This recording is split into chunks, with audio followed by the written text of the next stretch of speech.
పూరా లోకల్. ఎంతో మంది ప్రధానమంత్రులు ముఖ్యమంత్రులు మారినారు కానీ బీసీల లెక్కలు తేల్చలేదు. కానీ భారత్ జోడోలో రాహుల్ గాంధీ ఇచ్చిన మాట ప్రకారం ఈ రోజు కాంగ్రెస్ పార్టీ బీసీల లెక్కలు తేల్చింది, ఇంటింటికి పోయింది, లెక్క కట్టింది. రాబోయే 2 తారీఖు నాడు బీసీ కులగణన నివేదిక రాబోతుంది. అదే విధంగా మాదిగల వర్గీకరణ మీద కూడా జ్యుడిషియల్ కమిషన్ నివేదిక ఇవ్వబోతుంది.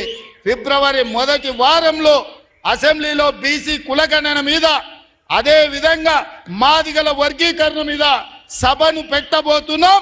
నీకు చేతనైతే చిత్తశుద్ధి ఉంటే సభకు రా, చర్చ చేద్దాం. నువ్వా మేమా తేల్చుకుందాం. నీ ఫామ్ హౌస్లో నీ వంది మాగదులను, నీ భజన చేసేటోళ్లను నువ్వు వాళ్ళను జమేసుకొని వాళ్ళ ముందల పొంకనాలు కొట్టకు. చంద్రశేఖరరావు, నువ్వు కాలం జల్లిపోయిన 1000 రూపాయల నోటువే.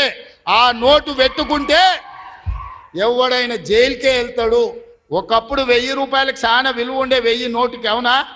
1000 నోట్లు ఉన్నాయంటే అని మునగాని కింద చూసేది. ఇప్పుడు 1000 నోట్ల రూపాయలు ఉన్నాయంటే తీసుకుపోయి బొక్కలు వేస్తారు. చంద్రశేఖరరావు గారు కూడా రద్దయిపోయిన 1000 రూపాయల నోటు. ఇంకా దానికి విలువ లేదు. తెలంగాణ సమాజంలో నిన్ను అడిగేటోళ్ళు లేరు. చంద్రశేఖరరావు, నువ్వు ఫామ్ హౌస్లో ఉండి ప్రజలతో నీ బంధం తెగిపోయినట్టుంది.